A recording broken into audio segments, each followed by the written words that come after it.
Hey guys, in this video I'm going to be talking about shoulder rotation, external rotation, internal rotation. And your rotator cuff muscles in your shoulders are very important muscles for stabilizing your shoulder joint. And those of you who know me know that I have a history of shoulder dislocations.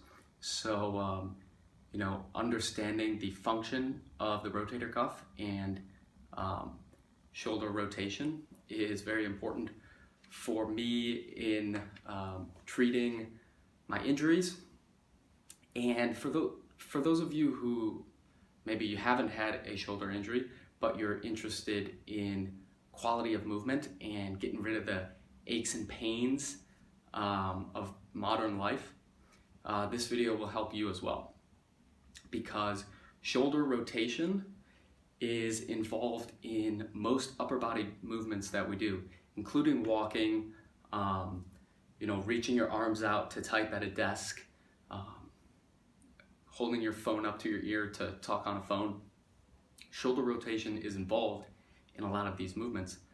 So by understanding how shoulder rotation works and building your kinesthetic awareness of how shoulder rotation works in isolation from other movements, what you're doing is giving your nervous system information to make better movement choices.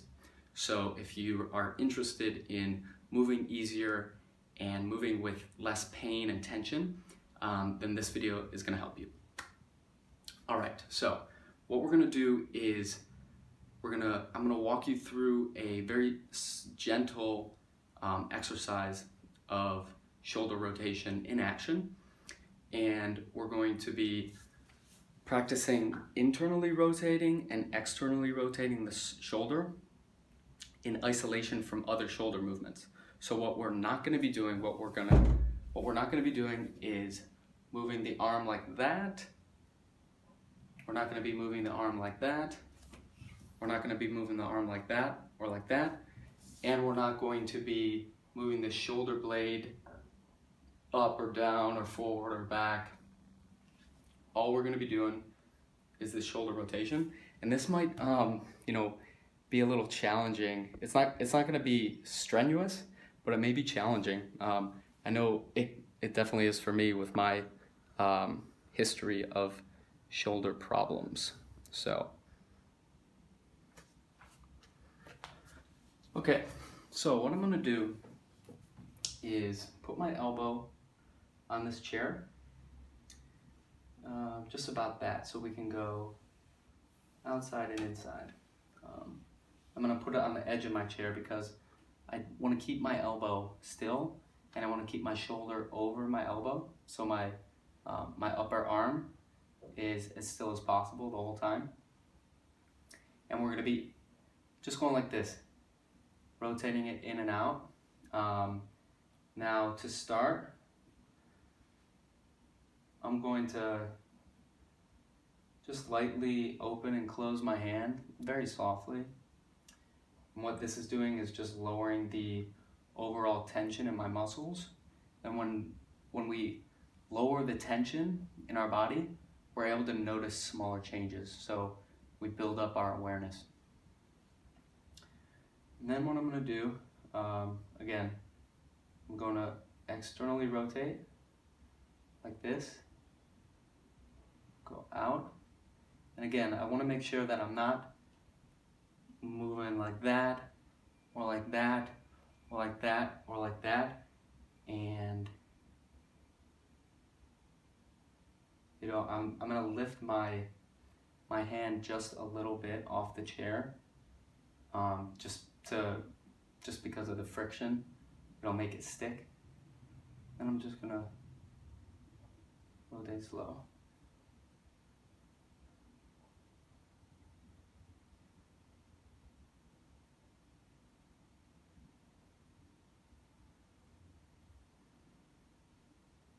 Now I can see I definitely have a tendency when I'm rotating outward, that instead of wanting to rotate outward, I want to bring my whole torso back. And then when I'm rotating inward, instead of just rotating, I have this tendency to want to bring my shoulder forward. And I'm just gonna notice that but not do it.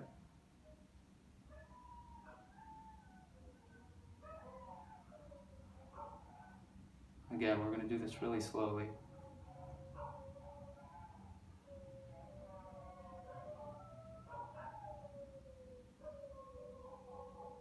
Keep your elbow in place, keep the upper arm in place. Ooh, my bicep just.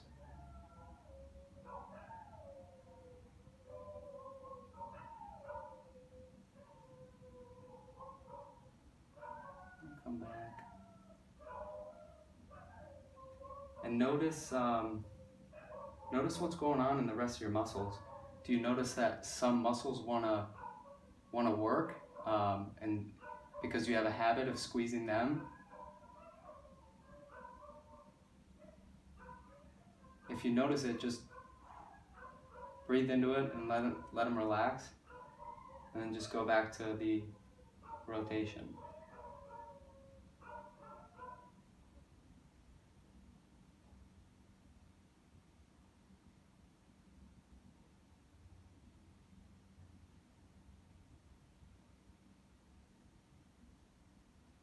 All right, I'm gonna do the other arm now. Same thing. This is the problem arm, the one that's dislocated several times. So it's even more like my elbow wants to move. My elbow wants to slide on the chair instead of staying still and allowing my rotator cuff to work.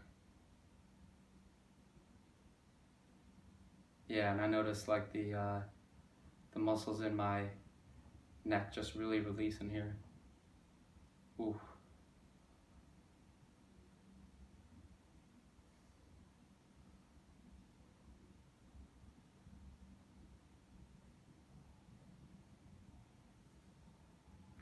And again, I have this tendency to, when I'm internally rotating, instead to help it with this shoulder flexion movement, which is performed by the lats and the back of your shoulder, the back of your deltoid.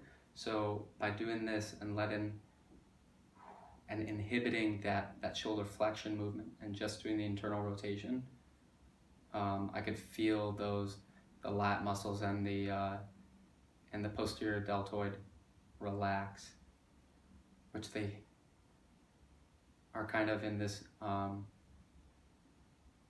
this over tense state all the time.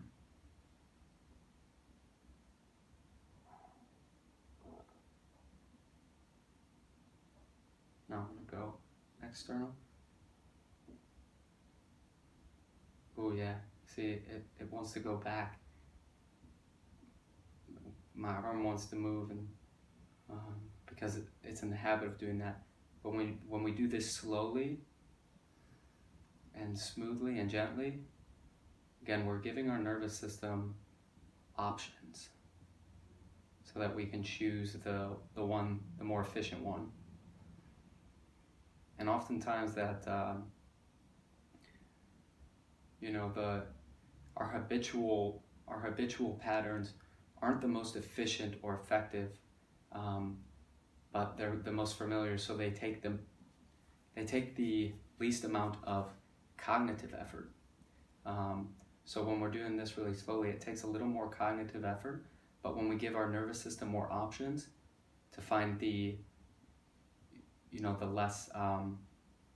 less demanding one on the muscular system, and we give our nervous system that option, eventually we can choose that option without having to use our conscious deliberation, which is very expensive to our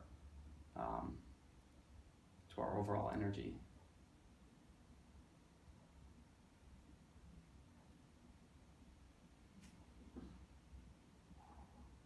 And I'm not putting a lot of weight on this arm. I'm putting more of my weight, on my knee and even on my, on this other hand, because I want to make these movements really as light as possible. Again, so we can, the smaller the volume of the stimulus, the smaller the changes we're able to notice.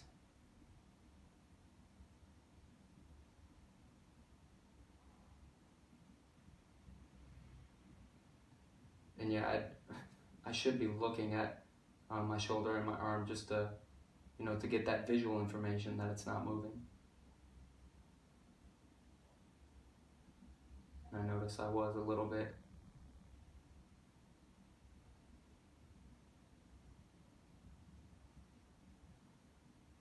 Ooh, yeah, there's a little jerk right there.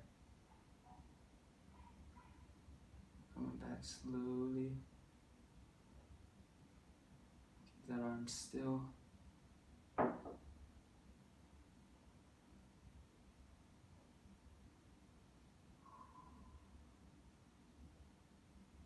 Boom. So that's that. Give it a go. Do that internal external rotation without any of the other shoulder movements. See if you can isolate that and differentiate that function from the other functions of the shoulder joint. And you might notice that by isolating that in itself, and if you notice any other, kind of jerk responses and just inhibiting those, you might notice that a lot of tension releases, and you're giving your nervous system options for better movement. So let me know how it goes.